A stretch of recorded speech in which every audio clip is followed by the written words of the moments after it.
that we're reading today is called The Mitten by Jan Brent. See my mittens? They're gray. And the story, the mittens are going to be white. But we're going to do a craft and make some mittens too, so keep watching. Once there was a boy named Nick who wanted his new mittens made from wool. At first, his grandmother, Beth, did not want a knit of white mittens. If you drop one in the snow, she warned, you'll never find them. But Nick wanted a snow white mitten. And finally, Babel made one.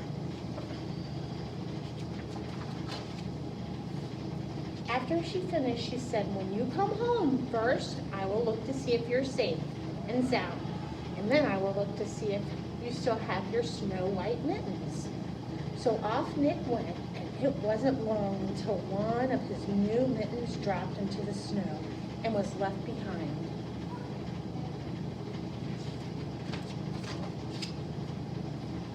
A mole tried to tumble along, discovering the mitten and buried inside. It was cozy and warm and just the right size, so he decided to stay.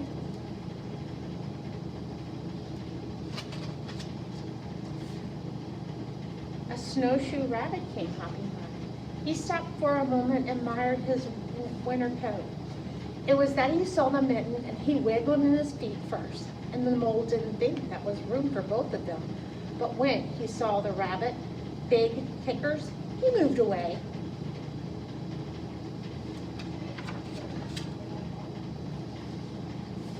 Next, the hedgehog came sniffing along. Having spent the day looking under the leaves for things to eat, he decided to move into the mitten to warm himself. The mole and the rabbit were bumped and jolted, but not then one of them argued. Ooh, someone covered with prickles. They made room. I'd make room too. That mitten's getting full. Mm-hmm. As soon as the hedgehog disappeared into the mitten, a big owl by the commotion swooped down. When he decided to move, it was also the mole, the rabbit, the hedgehog, grumpily, but when they saw the owl's talons and quickly let him in.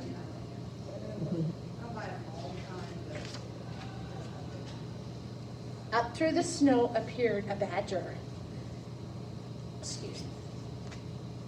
His eyed the mitten, and he began to climb in. And the mole, the rabbit, the hedgehog, the owl were not pleased. There was no room left. But when they saw the digger and began him, that mitten's getting full. It started snowing, but the animals were snug in the mitten. A warm steam rose up the air of the fox trotting by to investigate. Just the sight of the cozy mitten made him feel drowsy. The fox poked his muzzle in, and when the mole, the rabbit, the hedgehog, the owl, and the badger saw his shiny teeth, they gave the fox lots of room. Uh-oh. Does he fit? Oh, we'll have to see. We'll have to. Oh. Oh, look how full the mitten is. A great big bear lumbered by. He spied the mitten all plumped up.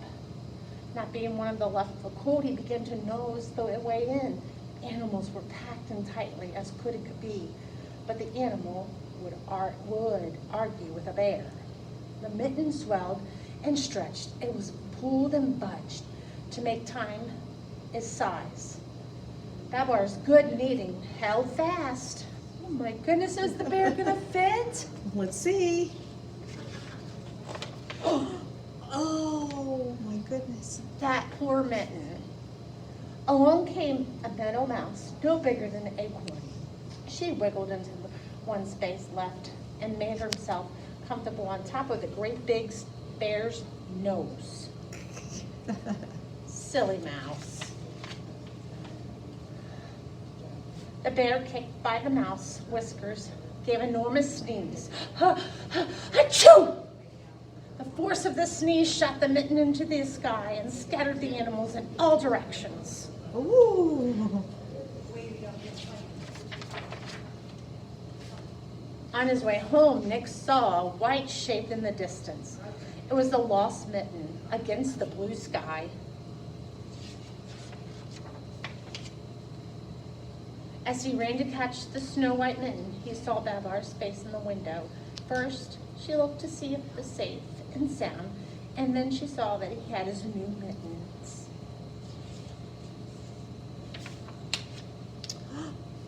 Nice.